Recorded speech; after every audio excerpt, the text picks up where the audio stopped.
दोस्तों देखिए, भारत के ऊपर कितने सारे लांछन लगाए गए कि आप रशियन हथियारों का इतना बड़े पैमाने पर इस्तेमाल करते हैं, लेकिन यहाँ पर किसी ने एक चीज का ध्यान दिया ही नहीं, बिल्कुल नहीं दिया। आपने भी शायद पहले नहीं सोचा होगा, जबकि सारी चीजें बिल्कुल सामने थी। हमने पाकिस्तान से कितने युद्ध लड़े, लगभग 4 युद्ध। वो चारों के चारों हम जीते, और उन चारों के चारों युद्धों में हमने जिन हथियारों का इस्तेमाल किया वो रशियन हथियार थे। उसमें से 99% हथियार रशियन थे, बराबर। और पाकिस्तान ने जितने युद्ध हमसे लड़े उनमें से 99% हथियार अमेरिकन या फिर यूरोपियन हथियार थे, और उसके बावजूद पाकिस्तान हमसे हार गया। तो कहने का मतलब यहाँ पर रशियन हथियार वाकई में बहुत अच्छे होते हैं, बिल्कुल भी उन्हें खराब नहीं कहा जा सकता। और सबसे बड़ी बात कि यूरोपियन हथियार और अमेरिकन हथियार इन सब की तुलना में लगभग आधी कीमत पर आपको उपलब्ध हो जाते हैं। एक S-400 ही महंगा पड़ा, बाकी लगभग सारे हथियार बहुत ज़्यादा सस्ते होते हैं एज कम्पेयर टू अमेरिकन हथियार या फिर यूरोपियन हथियार आप ले लीजिए। तो कहने का मतलब भारत को 4 युद्ध जिन हथियारों ने जिताए हैं वो हथियार ऐसा वैसा नहीं हो सकते। लेकिन दोस्तों अब इनका एडवांटेज भी मिलने लगा है। डिसएडवांटेज तो हमने ये देखा कि दुनिया भर के देश हमारे ऊपर प्रेशर डाल रहे हैं कि इन हथियारों का इस्तेमाल कम करें, रशिया की निर्भरता खत्म करें, ताकि आप अपनी फॉरेन पॉलिसी को बिल्कुल फ्रीली डिजाइन कर सकें।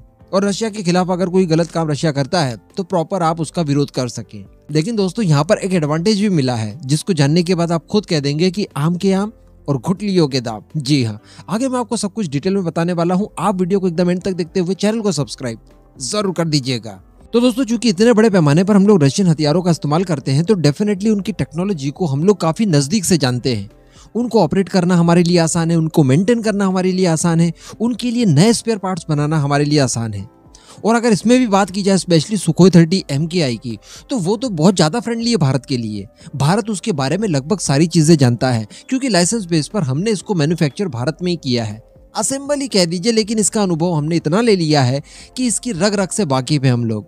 अब इसको लेकर हमें ज़्यादा दिक्कतें नहीं जाती। देखिए रशिया के ऊपर इतने सारे प्रतिबंध लग चुके हैं, अब रशिया से हम लोग इसके लिए ज़्यादा सहयोग नहीं ले सकते। इसके बावजूद हम लोग बिल्कुल भी पैनिक नहीं कर रहे हैं। इसके पीछे का कारण क्या है कि भारत इनके बारे में बहुत सारी चीजें जानता है, इनको मेंटेन खुद के बूते कर सकता है। वरना हमारे पास हमारे बेड़े में 272 Su-30 MKI है। हमने पागल हो जाना चाहिए था।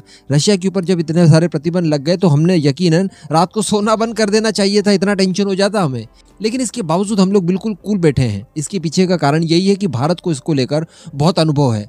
इसके साथ साथ हम इन Su-30 MKI को अपग्रेड भी कर रहे हैं अपने खुद के बूते, यानी इन्हें उड़ाने लायक मेंटेन करके रखना, यही बहुत बड़ी बात थी। लेकिन ये काम तो हमें आता ही है, साथ में हम लोग इसकी कैपेबिलिटी को कई गुना एनहांस कर रहे हैं। मैंने आपको कल ही वीडियो बनाकर बताया कि DRDO द्वारा तैयार किया गया RWR यानी रडार वार्निंग रिसीवर इसके लिए बनाया गया है, जिसका इस्तेमाल हम इसमें करने वाले हैं। साथ में उत्तम AESA रडार सिस्टम का एक अप स्केल वेरिएंट भी आने वाला है, जो कि हम लोग सुखोई 30 MKI में इंटीग्रेट करेंगे। अन्य कई तरह के इलेक्ट्रॉनिक वॉरफेयर सिस्टम बनाए गए हैं, इसके लिए डिजिटल कॉकपिट बनाया गया है। तो कहने का मतलब भारत बहुत कुछ काम कर सकता है Su-30 MKI को लेकर। इसी के साथ साथ इसके कई सारे ऐसे स्पेयर पार्ट्स हैं जिनका इंटीग्रेशन करने के बाद इसका एनहांसमेंट तो नहीं होता, लेकिन इसको मेंटेन करने के लिए जरूरी है, तो वो भी हम लोग भारत में तैयार करते हैं। तो कहने का मतलब इसको लेकर किसी भी तरह का कोई संशय नहीं है, भारत इसको लेकर सभी काम कर सकता है। अब इन्हीं सबको लेकर HAL ने एक बहुत जबरदस्त प्लानिंग की है, और वो ये है कि क्यों ना इसको लेकर एक बहुत बड़े पैमाने पर MRO फैसिलिटी का शुरुआत की जाए भारत में, जिसमें Su-30 MKI जो कि हम लोग इस्तेमाल करते हैं, साथ में Su-30 MKI के बाकी जो वेरिएंट है जैसे MKM या फिर MKA ले लीजिए, SM ले लीजिए, इन सब को भी प्रॉपर मेंटेनेंस का कार्य यहाँ पर दिया जाए। क्योंकि देखिए Su-30 कई सारे देश इस्तेमाल करते हैं। ये जो मैंने अभी वेरिएंट्स के नाम बताए, इनमें से अलग अलग वेरिएंट्स कई सारे देश इस्तेमाल करते हैं। अब इनको मेंटेनेंस, ओवरहॉलिंग वगैरह के लिए या किसी स्पेयर पार्ट्स के लिए काफ़ी ज़्यादा सफ़र करना पड़ रहा है। और हम ये भी जानते हैं कि डिफेंस के क्षेत्र में सबसे ज़्यादा मेंटेनेंस जिस चीज़ को चाहिए होता है वो फाइटर जेट ही है। इतना ज़्यादा मेंटेनेंस की ज़रूरत पड़ती है कि इनकी सर्विस अवेलेबिलिटी 100% होती ही नहीं है। दुनिया का कोई भी देश फाइटर जेट बनाए, अमेरिका क्यों ना बनाए, 100 अगर आपके पास फाइटर जेट हैं तो 100 के 100 हर वक्त उड़ने लायक हो, ये संभव है ही नहीं। यानी इनको मेंटेनेंस बहुत लगता है, और ये मेंटेनेंस भी काफ़ी खर्चीला होता है। और मेंटेनेंस कितना, कोई 1-2 बार की बात नहीं है, 30-40 साल जब तक ये सर्विस देते हैं।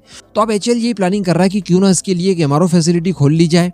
तो रशिया के ऊपर जो सैंक्शन लगे हुए हैं, जिस वजह से रशिया ये सारे काम नहीं कर पा रहा है, वो काम हम कर दें। तो अब बताया जा रहा है कि रशिया से इसको लेकर अनुमति मांगी जाएगी और रशिया बिल्कुल भी अनुमति देने में देर नहीं करेगा। इसमें रशिया का भी फायदा है, उसके जो डिफेंस कस्टमर्स हैं उनकी रिक्वायरमेंट फुलफिल होती रहेगी, क्योंकि वो खुद तो कर नहीं पा रहा है, तो यहाँ से उनको असंतुष्ट होने से बचाया जा सकेगा। साथ में थोड़ा बहुत कमीशन भी उसे मिल जाया करेगा। लेकिन अगर भारत की बात की जाए तो भारत को इससे बहुत एडवांटेज होगा। इस एमआरओ फैसिलिटी की वजह से रशिया और भी कई सारे पार्ट्स को भारत में निर्मित करने के लिए अनुमति भी दे देगा। तो इसके बाद भारत ओवरऑल पूरा काम कर पाएगा Su-30 MKI का, जिससे न केवल हमारा बेड़ा हमेशा युद्ध के लिए तैयार रह पाएगा, इसका एनहांसमेंट भी हो जाएगा। साथ ही हम लोग दूसरे देशों के भी Su-30 को बड़ी आसानी से एनहांस कर पाएंगे और उसके लिए चार्ज करेंगे मोटा पैसा।